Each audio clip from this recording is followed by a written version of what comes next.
Dans l'ombre des plus grands dictateurs du XXe siècle, certaines femmes ont joué un rôle déterminant, à la fois comme confidentes, conseillères et parfois même comme dirigeantes de l'ombre.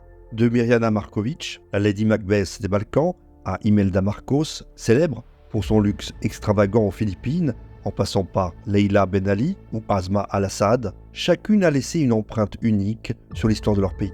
Souvent méconnues du grand public, ces femmes ont exercé une influence majeure, parfois tragique, sur les événements politiques qui ont façonné le monde. Dans cette vidéo, nous allons plonger dans la vie de 5 premières dames qui, entre loyauté et pouvoir, ont façonné la destinée de leur nation. Quels ont été leurs rôles, leur ambition et quelles sont les conséquences de leur présence dans l'arène politique. Découvrez l'histoire fascinante de ces figures, aussi mystérieuses que puissantes. Bon visionnage.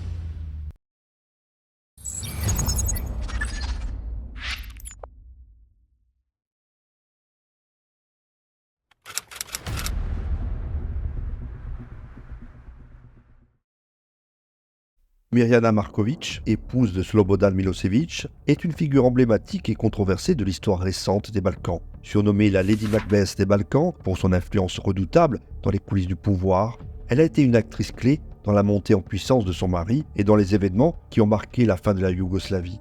La vie de Mirjana Marković s'inscrit dans un contexte de bouleversement majeur en Europe de l'Est et dans les Balkans. Dans les années 1980, la République fédérative socialiste de Yougoslavie, composée de 6 républiques et 2 provinces autonomes, était en proie à des tensions internes croissantes, exacerbées par des crises économiques et des divergences ethniques et religieuses. À la fin de la décennie, ces tensions atteignent leur paroxysme avec la montée des nationalismes et l'effondrement de l'État fédéral. Au milieu de ce climat, Slobodan Milošević, soutenu par son épouse Mirjana, se hisse au sommet de la scène politique serbe. Milošević exploitera habilement le nationalisme serbe, exacerbant les divisions ethniques pour renforcer son pouvoir. Cela aboutira aux guerres des Balkans, une série de conflits sanglants qui dévasteront la région dans les années 1990, marqués par des atrocités, des purifications ethniques et des crimes de guerre qui résonnent encore aujourd'hui.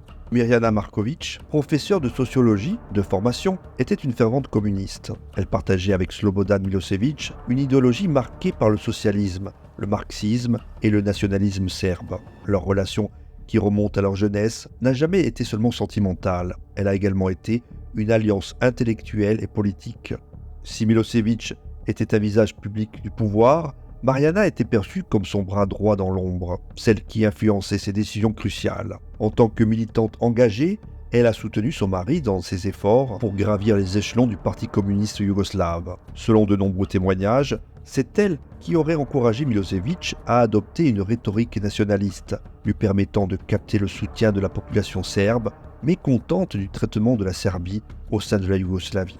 Mirjana a fondé en 1994 son propre parti politique, le mouvement yougoslave de la gauche, le JUL, un parti communiste qui prônait la nostalgie de la Yougoslavie tétiste. Bien que son parti n'ait jamais eu une véritable influence électorale, elle l'a utilisé pour asseoir sa propre influence et celle de son mari dans la sphère politique. Mirjana Marković n'a jamais occupé de poste officiel au gouvernement. Pourtant, son influence sur la politique serbe et yougoslave est indéniable. Elle a joué un rôle essentiel dans la prise de nombreuses décisions politiques majeures, notamment pendant les guerres des Balkans. En coulisses, elle agissait comme une conseillère de premier plan pour son mari, qu'elle guidait souvent dans ses décisions, notamment en matière de répression politique et de contrôle des médias. Elle avait un tempérament fort, cultivant une image de figure intellectuelle, mais aussi machiavélique. Elle a notamment été accusée d'avoir encouragé la répression violente des opposants au régime de Milošević et d'avoir contribué à la politique nationaliste et expansionniste qui a précipité la guerre en Croatie, en Bosnie et au Kosovo. Son surnom de Lady Macbeth des Balkans provient de cette perception qu'elle était non seulement une complice des actions de Milošević, mais aussi une instigatrice. Mirjana a également été critiquée pour son rôle dans l'enrichissement personnel de la famille Milošević. Pendant les années de guerre, leur famille a amassé une fortune considérable, tandis que le peuple serbe était frappé par la pauvreté, les sanctions internationales et les bombardements. Après des années de conflits et de pression internationale, Slobodan Milošević est renversé en octobre 2000, lors des manifestations massives qui ont suivi son refus de reconnaître sa défaite électorale. Avec la chute de Milošević, le pouvoir que détenait Mirjana s'est effondré. Alors que son mari a été arrêté et livré au tribunal pénal international pour l'ex-Yougoslavie à La Haye, Mirjana a fui en Serbie. En 2003, Elle part en exil en Russie avec son fils Marco, où elle vivra jusqu'à la fin de sa vie. Pendant son exil, Mirjana a tenté de préserver l'héritage politique de son mari, tout en critiquant ouvertement le gouvernement serbe qui l'avait renversé. Elle est morte en 2019 à Moscou, loin de la Serbie, le pays sur lequel elle avait exercé tant de pouvoir.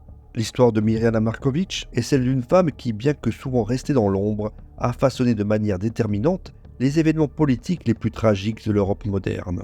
Son influence sur la politique serbe et yougoslave, ainsi que son soutien indéfectible à Slobodan Milošević, ont laissé une empreinte indélébile sur les Balkans.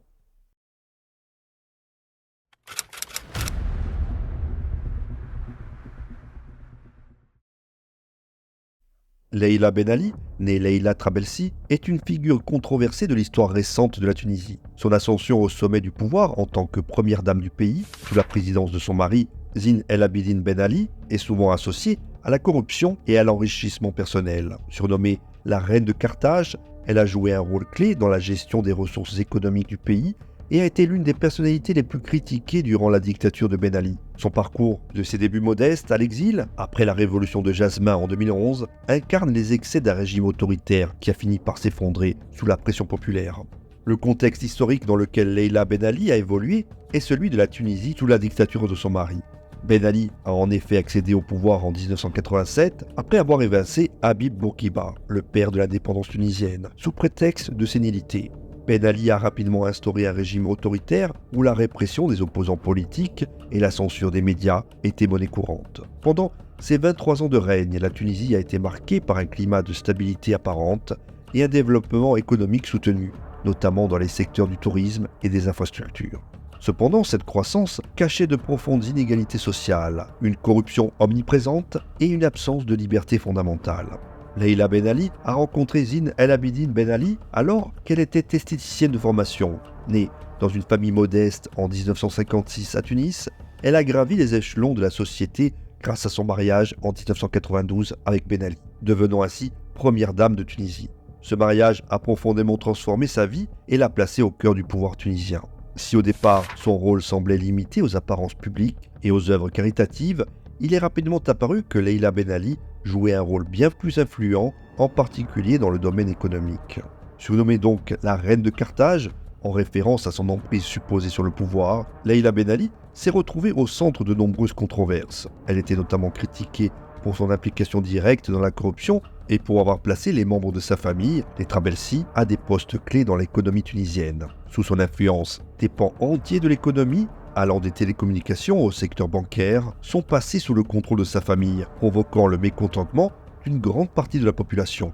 Le clan Trabelsi était perçu comme avide et sans scrupules, accumulant les richesses à un rythme effréné, au mépris des lois et des institutions. Leïla elle-même a été accusée d'avoir détourné d'importantes sommes d'argent et d'avoir fait main basse sur des biens immobiliers de premier plan. Sa réputation de gestionnaire des richesses du pays, dans l'intérêt de sa famille, a largement contribué à alimenter la colère populaire à l'égard du régime. Le mécontentement grandissant contre le régime de Ben Ali et la corruption endémique a atteint son paroxysme lors de la révolution de Jasmin en décembre 2010 et janvier 2011. Ce mouvement populaire, déclenché par l'immolation de Mohamed Bouazizi, un jeune vendeur de rue harcelé par les autorités locales, a mis en lumière l'exaspération d'une population soumise à des décennies de répression, de chômage et de corruption. La révolte s'est rapidement transformée en un mouvement national de contestation contre Ben Ali, Leïla Ben Ali et l'ensemble du système qu'ils incarnaient.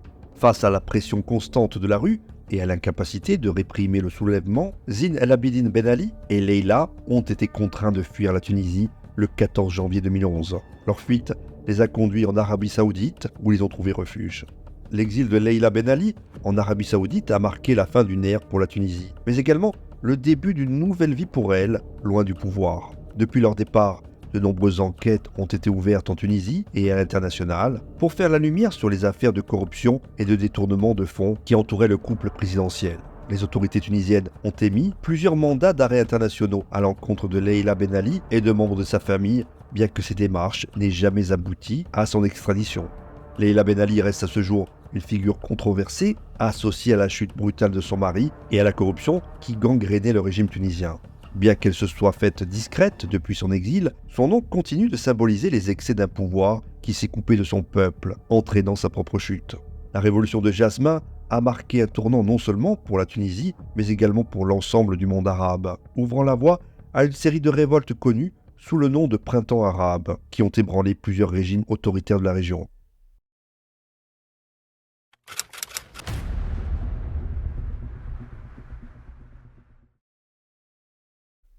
Asma al-Assad, épouse de Bachar el-Assad, est l'une des figures les plus complexes et controversées de la scène politique syrienne. Née Asma Akras le 11 août 1975 à Londres, elle est issue d'une famille de banquiers syriens aisés. Son père, Fawaz Akras, est un cardiologue renommé, tandis que sa mère, Sahar Rotri, est une diplomate qui a occupé des postes de premier plan au sein de l'ambassade syrienne à Londres. Asma a grandi dans un environnement privilégié, loin des réalités politiques de la Syrie, et a été éduquée dans des institutions prestigieuses de la capitale britannique. Elle a fréquenté le Queen's College avant de poursuivre des études en informatique et en littérature française au King's College de Londres. Par la suite, elle a travaillé dans des banques d'investissement comme JP Morgan, où elle semblait destinée à une brillante carrière dans la finance. Le destin d'Asma a toutefois basculé lorsqu'elle a rencontré Bachar el-Assad alors qu'il se préparait à succéder à son père, Hafez el-Assad, qui dirigeait la Syrie d'une main de fer depuis 1971. En 2000, Bachar devient président de la Syrie et un an plus tard, Asma abandonne sa carrière prometteuse en Occident pour épouser ce dernier et devenir donc la première dame de Syrie.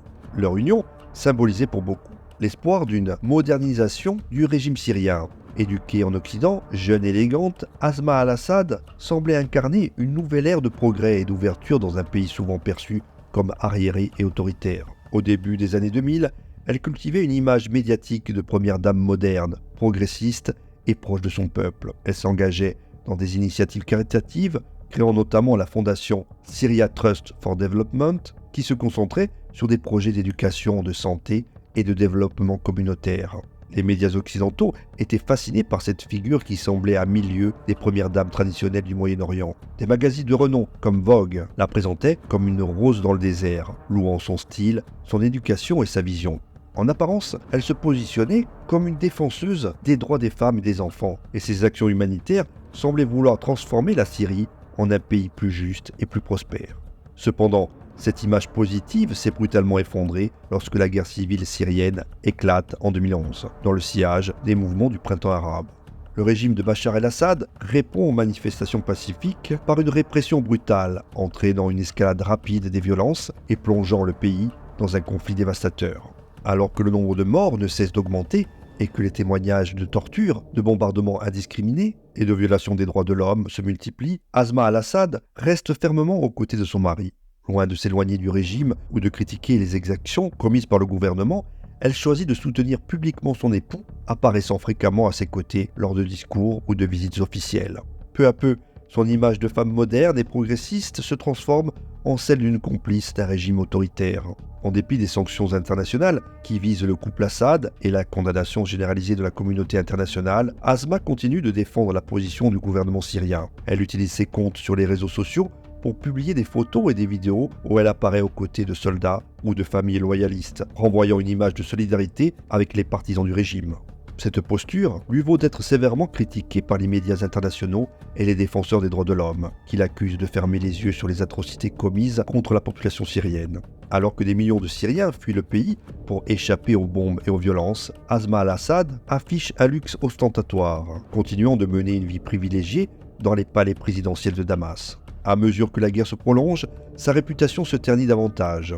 Les documents fuités montrent qu'elle continue d'acheter des articles de luxe en Europe, malgré les sanctions qui frappent le couple. Elle est notamment accusée de s'adonner à des dépenses extravagantes alors que la population syrienne est confrontée à des pénuries alimentaires, à la pauvreté et à la mort. De plus, plusieurs organisations humanitaires l'ont accusée d'utiliser son rôle de première dame pour légitimer un régime responsable de crimes de guerre, voire de crimes contre l'humanité. Aujourd'hui encore, Asma al-Assad est une figure qui suscite la controverse. Ses défenseurs affirment qu'elle reste une mère de famille dévouée et une première dame engagée dans l'aide humanitaire, tandis que ses détracteurs la considèrent comme une icône de l'hypocrisie, tirant profit de sa position pour maintenir un régime dictatorial en place. Alors que la guerre en Syrie continue de faire rage, Asma al-Assad reste une figure énigmatique, partagée entre son image d'épouse moderne et ses responsabilités en tant que soutien d'un régime condamné par la communauté internationale.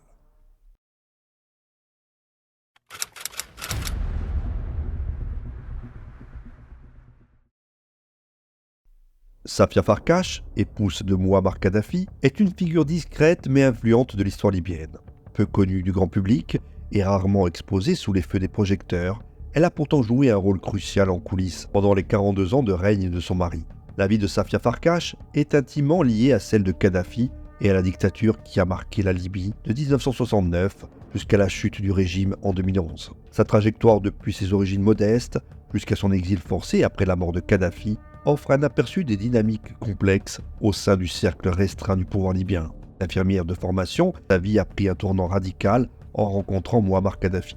D'après les récits, leur rencontre s'est produite alors que Kadhafi, jeune colonel ayant déjà pris le pouvoir après le coup d'État de 1969, était soigné à l'hôpital après une blessure. Leur relation s'est rapidement transformée en une alliance politique et personnelle forte. Ils se sont mariés dans les années 1970, peu après la consolidation du pouvoir de Kadhafi en tant que dirigeant suprême de la Libye.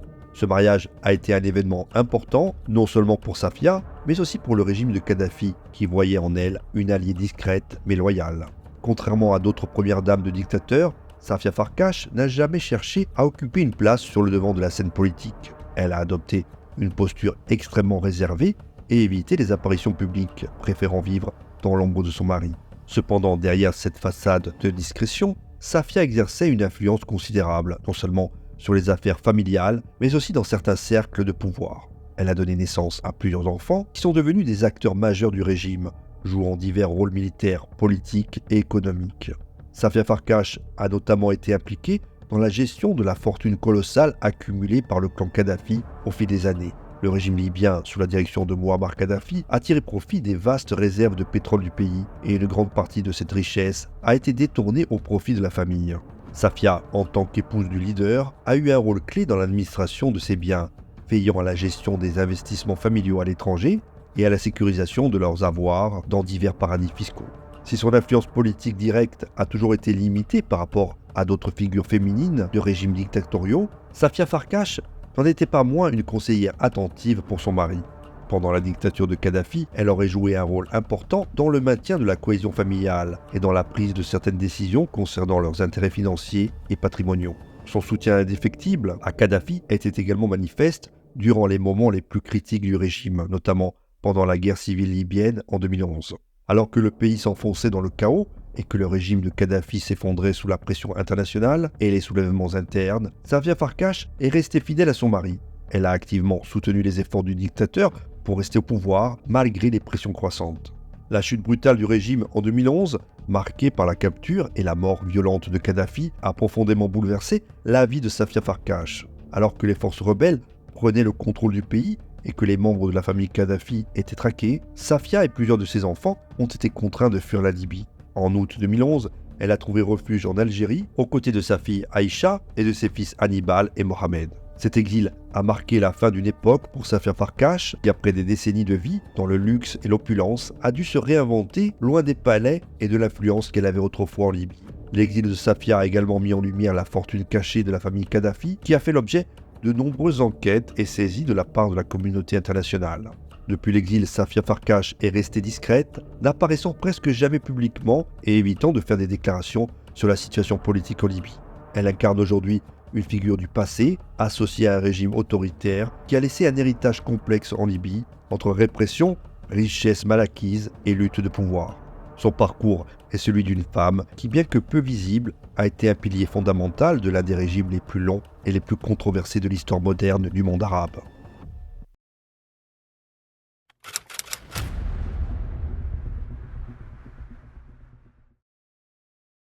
Imelda Marcos, épouse de Ferdinand Marcos, est l'une des figures les plus controversées de l'histoire moderne des Philippines. Connue pour son style de vie flamboyant et sa collection extravagante de chaussures, elle a aussi joué un rôle politique important durant la dictature de son mari, qui a dirigé le pays d'une main de fer de 1965 à 1986. Imelda est passée du statut de jeune femme issue d'une famille modeste à celui de première dame des Philippines, incarnant la luxure et l'excès dans un pays frappé par la pauvreté et la répression. Imelda Romualdez Marcos est née le 2 juillet 1929 dans une famille modeste à Manille. Son père, un enseignant, et sa mère, décédée lorsqu'elle était encore jeune, lui ont laissé un héritage humble. Toutefois, Imelda a toujours été fascinée par les paillettes et le prestige, ce qui l'a poussée à se faire un nom dans les cercles mondains philippins. Elle a été couronnée Miss Manille en 1953, ce qui lui a permis de gagner en notoriété. C'est au cours de cette période qu'elle a rencontré Ferdinand Marcos, un avocat charismatique et ambitieux qui venait de commencer sa carrière politique. Leur mariage, en 1954, a marqué le début d'une ascension fulgurante pour Imelda, qui allait bientôt devenir la première dame d'un pays en pleine transformation politique. Lorsque Ferdinand Marcos devient président des Philippines en 1965, Imelda, loin d'adopter un rôle traditionnel de première dame en retrait, s'impose rapidement comme une figure de pouvoir à part entière. Grâce à son charme et à son ambition, elle devient une personnalité incontournable de la scène politique nationale et internationale. Elle joue un rôle clé dans la promotion de l'image du régime Marcos à l'étranger, organisant des réceptions somptueuses pour les dignitaires et faisant la promotion des Philippines comme une nation moderne et dynamique.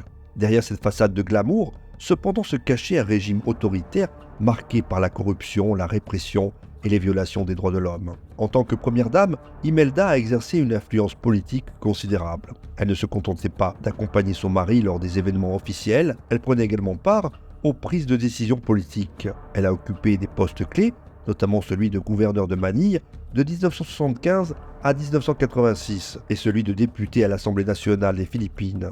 Durant cette période, elle a supervisé plusieurs projets de développement pharaoniques, souvent jugés comme des moyens d'afficher la grandeur de son régime, sans réel bénéfice pour la population. Elle est également devenue une diplomate active, représentant les Philippines dans diverses rencontres internationales. Cependant, beaucoup ont critiqué ces initiatives comme étant motivées par son désir de prestige personnel, plutôt que par une réelle volonté d'améliorer la vie des Philippins. Imelda est surtout restée dans l'imaginaire collectif pour son mode de vie extravagant. Pendant les années de règne de son mari, elle a accumulé des biens de luxe à travers le monde, et sa collection de plus de 3000 paires de chaussures est devenue le symbole de son penchant pour l'excès. Pendant que des millions de Philippins vivaient dans la pauvreté, Imelda et Ferdinand amassaient une fortune colossale, détournant les fonds publics pour financer leur train de vie somptueux. Les Marcos ont été accusés d'avoir siphonné entre 5 et 10 milliards de dollars des coffres de l'État, faisant de la corruption un pilier de leur régime.